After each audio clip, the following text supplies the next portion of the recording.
¿Cómo vamos? ¿Cómo vamos? Les saluda el profesor Humberto Mejía. En esta nueva edición de la sección cultural de Un día como hoy, veremos un tema muy interesante de la historia universal. Siguiendo la edición pasada, en la cual habíamos visto el tema de la Santa Inquisición, ahora abordaremos un nuevo tema que guarda relación, el cual es la Reforma Protestante. Pero para ver ello debemos revisar un poco qué es lo que sucedía en Europa en el siglo XVI. En esas épocas la corona pasaba por un periodo tenso, digamos muy turbulento, debido a ciertos actos de corrupción que se estaban gestando, se estaban dando en la Iglesia Católica, como por ejemplo se estaban dando las negociaciones de cargos eclesiásticos. Además también las famosas ventas de las indulgencias. Por ejemplo, tener en cuenta, ¿no?, que el problema en sí siempre ha sido el hombre, ¿no? Quien interpreta las Sagradas Escrituras a su manera, pues además hace uso de su poder para cometer nepotismo, vale decir también favoritismos, entre otras. La religión no es mala, es el hombre quien la va a utilizar para ciertos fines, como, ¿no?, como en todo, ¿no? Esto va a fomentar entonces ciertos descontentos y van a dar pie a que se gesten ciertos movimientos reformistas. La clase burguesa, por esa época que estaba en auge y que ya estaba en expansión en el siglo XVI, estaba cada vez más en desacuerdo con los religiosos, ya que la iglesia condenaba lo que vendría a ser el comercio y el enriquecimiento. Algo contradictorio, ¿verdad? ¿No? Es así que esta clase burguesa, que eran pues comerciantes y también banqueros, comenzaron a ver de mala manera a los religiosos, ¿no? El Papa además había recaudado algo de dinero para poder construir la Basílica de San Pedro en Roma, ¿no? Y, pero lo hizo a través de la venta de las indulgencias, es decir, de la venta del perdón, ¿no? La compra de mi perdón. Esto quiere decir que tenías que dar, por ejemplo, el diezmo, ¿no?, para poder salvar tus pecados. Si eras agricultor, por ejemplo, o eras campesino, debías dar la décima parte de tu cosecha, ¿no? Lo cual eso era visto un poco injusto. Entonces, el origen de la reforma protestante se daría a finales de la Edad Media. Tanto reyes como iglesia no llevaban una muy buena relación, que digamos. Entonces, la iglesia había adquirido mucho poder, hasta el punto que existía pues todo un centralismo de poderes, tanto en los aspectos políticos como también administrativos, por parte de la iglesia, ¿no? De todas maneras, pues los burgueses no eran ningunos angelitos, digamos de esta forma. Existía también la usura, por un lado, y la explotación, ¿no?, hacia los más desfavorecidos. En este caso era la clase campesina, la clase obrera. Por lo que en el siglo XII van a aparecer pues los primeros movimientos que van a ir cuestionando ciertas creencias y prácticas, ¿no?, católicas. Por ello, la iglesia, ¿no?, va a crear en un momento el Tribunal de la Santa Inquisición, en donde van a aparecer algunos intelectuales, por ejemplo, en el siglo XIV, en el siglo XV, ¿no?, como es el caso del inglés John Wycliffe, quien va a redactar algunos ensayos en donde va a mostrar y va a denunciar algunas acciones corruptas de la iglesia en esa época, ¿no? Y él va a defender la salvación espiritual por medio de la fe, ¿no? Entonces, otro personaje que también es una figura muy importante es Juan Hus, quien va a ser un sacerdote ¿ya? Y teólogo también, ¿no? Se va a preocupar, en este caso, por traducir la Biblia en otras lenguas, ¿no? Denunciando también el comportamiento amoral de muchos sacerdotes.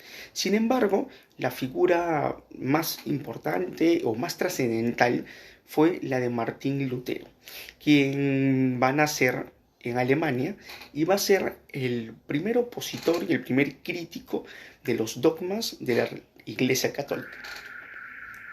¿Qué es lo que va a lograr? Él logra así colocar en la puerta de la iglesia de Wittenberg, Alemania, sus 95 tesis, ¿no? Sus 95 postulados, que contenían críticas en varios puntos de la doctrina católica.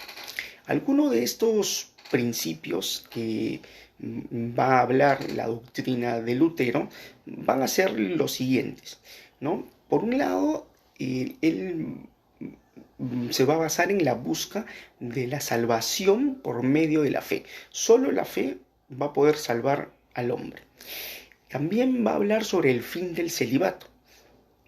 Se da la prohibición del matrimonio de sacerdotes, ¿no? En esa época los sacerdotes podían casarse, incluso tener hijos. Entonces eso ya estaba siendo condenado. Además de la prohibición del uso de imágenes en las iglesias, pues el tener la imagen de Cristo en casa es solo algo conmemorativo, tal cual como si tuviéramos, por ejemplo, la foto de un ser querido que partió de la vida terrenal y lo recordamos y está presente en nosotros, ¿no? Otro punto es sobre la Eucaristía y el bautismo. Entonces, estos sacramentos eran los únicos válidos, no el matrimonio y no la confirmación de la fe. También eso fue muy cuestionado, ¿no? en esa época, ya que no eran aceptados esas, eh, esas otras dos, en ese caso, importantes sacramentos, ¿no? Otra figura muy importante también va a ser la de Juan Calvino, quien va a nacer en Francia, va a ser teólogo también, pero va a desarrollar su teoría en Suiza. Si bien él nace en Francia, se va a expandir hasta Suiza y él nos va a hablar sobre la salvación a través de la doctrina de la predestinación. Quiere decir que las personas que serán salvadas o condenadas eran escogidas por Dios. Es decir, la persona está predeterminada para la salvación, pero se va a dar a través del trabajo justo y honesto. Eso nos decía Calvino, que eso va a ser el camino hacia la salvación, ¿no? Precisar que los más adeptos a este movimiento fueron los burgueses y banqueros, enemigos de la Iglesia Católica. Pero ello, ¿no? Digamos, fue una forma de que lograran estos burgueses de poder sentirse en paz con su propia fe, ¿no? También va a sobresalir el anglicanismo, por ejemplo. Esto va a surgir en Inglaterra a través de la figura de Enrique VIII, quien se negó a cancelar su matrimonio con Ana Bolena, quien haya sido su amante en un inicio. Este rey va a ser muy recordado y muy polémico, pero más va a ser recordado por su vida amorosa que por sus obras, pues se casó 6 veces. Bien, bueno, la cuestión es que el Papa Clemente VII se va a negar a anular su primer matrimonio, ¿no? Enrique se había casado con Catalina de Aragón, sí, Catalina de Aragón, la hija de los reyes católicos. Pero Catalina antes estaba casada con su hermanito, el rey Arturo de Inglaterra. Pues a su muerte, Enriquito se casó con Catalina. Bueno, todos estos líos de faldas, por decirlo así, familiares, se dieron ya que Enrique estuvo muy empecinado en tener un hijo varón, quien iba a ser el heredero del trono cuando él ya no estuviese. Además de ser todo un don Juan, un seductor, etcétera y etcétera, ¿no? A todo esto, Enrique se molestó con el Papa Clemente y expulsó a todas las órdenes religiosas que se encontraban en el reino de Inglaterra. Así es que la Iglesia Católica, a todos estos movimientos que se estaban gestando, esos movimientos protestantes, le quiso poner un alto. Hasta aquí nomás, le dijo la Iglesia Católica. Y surgió así la Contrarreforma, estableciéndose el famoso Concilio de Trento en Italia entre el año 1545 y 1563.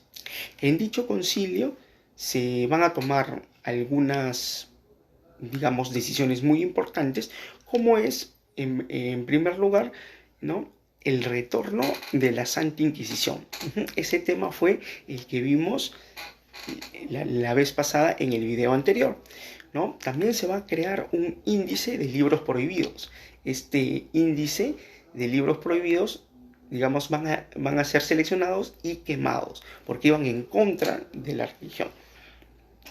Además, también se van a crear las empresas de Jesús, sí, la orden jesuita, que luego yo voy a realizar un video especial hablando sobre la orden jesuita, ¿no? Y su desenlace en el virreinato del Perú. En consecuencia de la reforma protestante, los países europeos estuvieron en guerras religiosas, ¿no? Por ejemplo, la guerra de los 30 años. Se disminuyó también el poder del Papa, el poder de la Iglesia en el mundo, ¿no? Y surgen las iglesias cristianas y se va a fortalecer la burguesía a través de la doctrina calvinista. Además, algo muy importante, la Biblia va a ser traducida en varios idiomas, lo cual eso facilitó, ¿no?, para que pueda ser entendida por otros creyentes. Y eso lo va a facilitar la creación, pues, de la imprenta por Gutenberg. Entonces, recordemos que ninguna religión es mala, ¿no? Todas llevan al hombre a encontrar el camino de salvación espiritual. El aspecto, digamos, no tan positivo es que el hombre lo malinterpreta, ¿no?, y lo puede utilizar para fines no adecuados. Muy bien, bueno, queridos jóvenes, espero que les haya gustado este contenido y que les haya servido, ¿no? Estaré preparando un nuevo contenido y no olviden seguir las indicaciones de la cuarentena y respetar el distanciamiento social, y por ahora estar en confinamiento a partir del 31 de enero al 14 de febrero. Nos vemos en una nueva edición de Un Día Como Hoy.